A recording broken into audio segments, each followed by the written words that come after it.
ETF index mutual funds నేర్చుకుని stock మార్కెట్లో రాణించాలనుకుంటున్నారా? వెంటనే ఈ నెంబర్కి కాల్ చేయండి. నమస్తే, సుమన్ టీవీకి స్వాగతం. ప్రస్తుతం ఒక వీడియో బాగా వైరల్ అవుతోంది. తండ్రి చనిపోతే అంత్యక్రియలకు కూడా రాకుండా వీడియో కాల్లో అంత్యక్రియలు చూస్తూ నాకు ఇంకా ఎంతసేపు ఆకలేస్తుంది అని. నిజంగా ఒక తండ్రికి అలాంటి అంత్యక్రియలు అంటే నిజంగా ఆ ఆత్మ ఏమైతుంది, ఆ ఆత్మ నిజంగా శాంతిస్తుందా అన్నది దాని గురించి ప్రముఖ ఆధ్యాత్మికవేత్త బాలచంద్ర శర్మ గురుగారు ఉన్నారు, వారిని అడిగి తెలుసుకుందాం. నమస్తే గురుగారు. నమస్కారం. నిజంగా ఎంత బాధ వేస్తుందంటే online online online online shopping వేరు, ఆన్లైన్లోనే కొన్ని చోట్ల ఎంగేజ్మెంట్లు ఏవేవో కూడా జరుగుతూ వచ్చాయి. ఆఖరికి ఒక చావు కన్న తండ్రి చనిపోతే కూడా రాలేదు అంత్యక్రియలకి అని వీడియో కాల్లో చూసి ఆ అమ్మాయి మళ్ళా నాకు ఇంకా ఎంతసేపు ఆకలేస్తుంది అంటున్నారే. నిజంగా కన్నీ పెంచి నేను ఈ స్థాయికి తెచ్చిన తండ్రి చనిపోతే చూడనికి చివరి చూపుకు రాకుండా అంత బాధ పెడితే ఆ తండ్రి ఆత్మ ఎలా ఘోషిస్తుందండి? శ్రీమతి నమః, శ్రీ గురుభ్యో నమః. మీరు చెప్పింది 100% కరెక్ట్ అండి. ఇది ప్యూర్లీ తప్పెవరిదంటే చనిపోయిన వ్యక్తిది. ఆయన మీరు అన్నారు కదా, ఆత్మ శాంతిస్తుందా అంటే ఖచ్చితంగా రోధిస్తుంది, బాధిస్తుంది. అయితే పేరెంటింగ్ ఇవాళ రేపు అందరం కూడా ఏంటంటే పేరెంటింగ్ సిస్టంలో పడిపోయి, మీ పనులలో పడిపోయి పిల్లల్ని పట్టించుకోవట్లేదు, ఫోన్లకి పనులకి ఎడిక్షన్ అయిపోతున్నారు అని చెప్పేసి చెప్తూ ఉన్నారు కదా. ఇది కూడా ఒక రకమైనటువంటి పేరెంటింగ్ ప్రాబ్లంలో ఉన్నటువంటి ఇబ్బంది. 100% తను అలా బిహేవ్ చేస్తుంది అని అంటే తను పెరిగినటువంటి వాతావరణము విధానంలో తనకి చావు అనేటువంటిది వెరీ లైట్ అనమాట. ఇవాళ రేపు ఏమైపోయింది అంటే భావజాలాలు రెండు ఉన్నాయి. మొన్న ఒక అమ్మాయి సేమ్ ఇదే విధంగా, వాళ్ళ తండ్రి ఏమో విపరీతమైన దేశభక్తుడు, ఆమెమో లెఫ్టినెంట్ స్వభావం ఏదో అంట.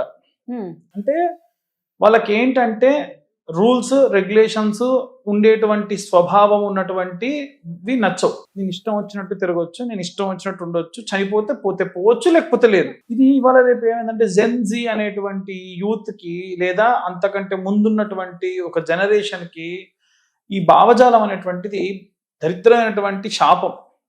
ఇదే మీరు ఇలా అంటున్నారా? ఒక ఆయన తమిళనాడులో అతనికి cancer, but he's very nice, మంచిగా ఉన్నాడు అనమాట. డాక్టర్ చెప్పాడు, నాన్న నువ్వు ఇట్లా ఉన్నావు, లోపల బాగా తినేసింది, నువ్వు చిన్నప్పటి నుంచి పెరిగిన వాతావరణము ఫుడ్ ప్రకారంగా తినేసింది, ఇంకొక 15 రోజులు, నిజంగా యథార్థంగా జరిగింది, ఒక 15 రోజుల్లో చనిపోతావు అని చెప్పారు. ఇంకా ఇంటికి వెళ్ళాడు, వాళ్ళ పిల్లల్ని వాళ్ళ భార్యని అందరిని పిలిచి పిల్లలతో చెప్తున్నాడు, నాన్న నాకు చిన్నప్పటి నుంచి ఎక్కువ లేదు, అంత వర్క్ వర్క్ వర్క్, నేను ఎప్పుడు మిమ్మల్ని ఫంక్షన్స్కి ఎక్కడికి తీసుకెళ్ళి, ఎవరైనా చనిపోతే కూడా ఎట్లుంటుందో మీకు తెలియదు, ఎవరి దగ్గర తీసుకెళ్ళలేదు. విన్నారు కదా, డాక్టర్ చెప్పాడు 15 రోజుల్లో నేను చనిపోతానని చెప్పారు కదా, నా రిచువల్స్ అన్నీ కూడా చెయ్యండి, ఇది నా కార్డు, మీరు ఇప్పుడు మీకు ఉంటాయి అవన్నీ చేయాల్సి ఉంటుందంటే, ఏం చేయాలి నాన్న మాకేం తెలియదు అన్నారంట పిల్లలు, 2 కొడుకులు. వీడికి అర్థం కాలేదు ఏం చేయాలి. అరే నేను ఇంత చదివి వీళ్ళని ఇంత చదివిపించి మార్కెట్కి వెళ్ళి అల్లం తీసుకురమ్మంటే చామగడ్డ తీసుకొచ్చేటువంటి తెలివి వాళ్ళది. 2 ఒకేలా ఉంటాయి కదా, తెలియదు వాళ్ళకి పాపం. ఈయన పెంచినట్లు పెంచాడు, చదువు చదువు చదువు చదువు, 4 గోడల మధ్యలో 400 పేజీల్లో 400 ఎకరాల్లో నీకు ఈ యొక్క వాతావరణం ఉంటుందని చెప్పాడు తప్ప బియాండ్ దట్ ప్రపంచం అనేటువంటిది ఎట్లుంటుందో తండ్రి పేరెంటింగ్ చేయలేదు సరిగ్గా. అదే పరిస్థితి అమ్మాయిది కూడా. ఏం చేశాడు అతనే పురోహితుడికి ఫోన్ చేసి, సార్ ఒక 15 రోజుల్లో మీ అవసరం ఉంటుంది, ఈ నెంబర్ నుంచే ఫోన్ వస్తే చేయండి. ఎవరికండి అంటే నాకే. అదేందండి అని అంటే, అవునండి పాపం మా వాళ్ళకి ఏం తెలియదు, కొంచెం ఫోన్ రాగానే మీరు రండి అని చెప్పి ఆఖరికి శ్మశానంలో ఉన్నటువంటి ఆ వెహికల్ ఇంటి దాకా రావడానికి కూడా తినే మాట్లాడితే, ఎవరి కోసం సార్ అంటే నాకంటే వాడు ఆశ్చర్యపోయాడు. ఎమర్జెన్సీ క్యాటరింగ్ వచ్చిన వాళ్ళకి మరి ఫుడ్ వాటర్ ఇవ్వాలి కదా, దానికి సందు చివరన హోటల్కి ఫోన్ చేసి, సార్ రోజు వచ్చి టిఫిన్ చేస్తారు కదా సార్, మీకేమైంది సార్, సార్ మీ నుంచి ఫోన్ వస్తే నేను చూసుకుంటాలేంటి సార్ అని చెప్పాడు. ఆయన ఇక రేపు చనిపోతాడు అన్న టైంలో ఒక లెటర్ రాశాడు, దయచేసి పిల్లల్ని ఇట్లా పెంచకండి, ఎందుకంటే మీరు పెంచేటువంటి పద్ధతుల్లో వాళ్ళని మీరు ఎడ్యుకేట్ చేస్తున్నాం అనేటువంటి భావంతో ఒక యాంత్రికమైనటువంటి జీవితంలో నెట్టేస్తున్నారు. ఇప్పుడు ఈ అమ్మాయి పరిస్థితి కూడా అంతే. ఇప్పుడు తను ఏమనుకుంటుందనంటే ఎవ్రీబడి విల్ డై, తన స్వభావం ఏంటి, ప్రతి ఒక్కరు చచ్చిపోతారు, మీరు పోరా నేను పోనా అందరం పోతాం కదా, అట్లే పోయిండు. ఇప్పుడు ఏంటి, నేను ఏడిస్తే తిరిగి వస్తాడా, నేను ఒకవేళ అక్కడికి వస్తే బతికొస్తాడా? వాళ్ళ భావజాలం అంతా ఇంతే ఉంటుందండి, వాళ్ళ ఆలోచన విధానం అంతా ఇట్లే తగలబడింది. అంతకుముందు కూడా మనం ఒక వీడియో చేసినప్పుడు ఒక అమ్మాయి పోయి విగ్రహం పట్టుకొని పోయి చనిపోయింది. తేజస్విని, అవును. వీళ్ళకి ఏంటంటే జీవితంలో మనం రన్నింగ్ చేస్తూ వెళ్ళిపోయి కింద పడ్డాం అనుకోండి, దెబ్బ తగిలితే తుడిపేసుకొని మళ్ళీ మనం నడవాలి అన్న ఆలోచన రాదు. అంతే, కింద పడితే ఇంక నేను నడవడమే వేస్ట్, నేను నడవలేను. ఇది ఒక భావజాలం. ఈ భావదారిద్ర్యం నుండి పిల్లల్ని బయటికి తీసుకురావాలి. ఫస్ట్ పెంచేటువంటి పెద్దలు అందరూ కూడా 4 చోట్లకి తీసుకెళ్ళాలి, ఫంక్షన్స్కి తీసుకెళ్ళాలి, చనిపోతే తీసుకెళ్ళాలి. చాలా మంది ఏమంటున్నారంటే, ఇవాళ రేపు చూస్తున్నా కదా, శ్మశానానికి వాడిని ఎందుకు తీసుకెళ్తావు, అవసరం ఏంటి, పిల్లల్ని ఎందుకు తీసుకెళ్తావు, బ్యాక్టీరియా వస్తుంది. ఏం బ్యాక్టీరియా వస్తుందమ్మా, వాడికి తెలవాలి కదా, చచ్చిపోతే అక్కడ ఏం చేస్తారు.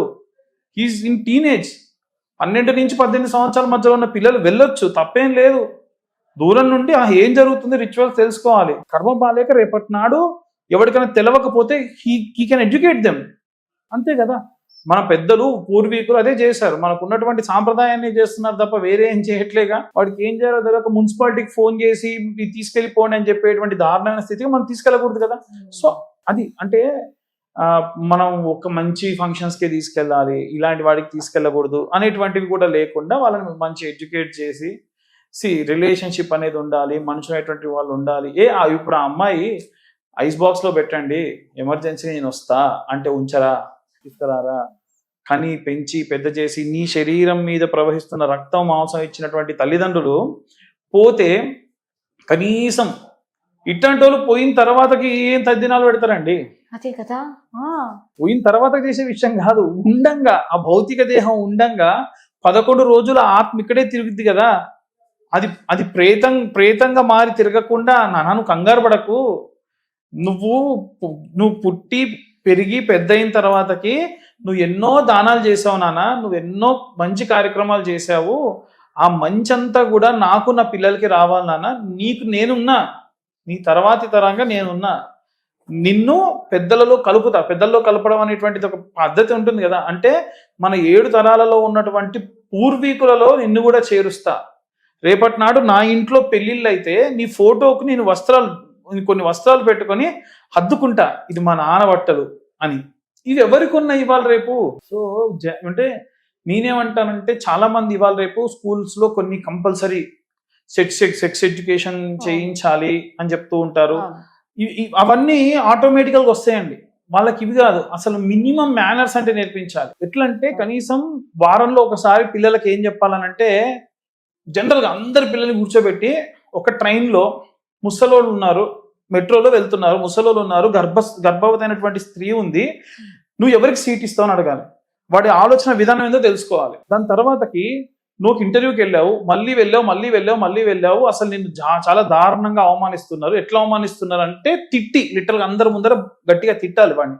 ఇప్పుడు నీ మెంటాలిటీ ఏంటి, నువ్వు ఏమనుకుంటున్నావు అంటే చచ్చిపోదాం అనిపిస్తుంది అని అనుకోండి, వాడికి కౌన్సిలింగ్ అవసరం, వాడు వీక్ ఉన్నాడు అని అర్థం.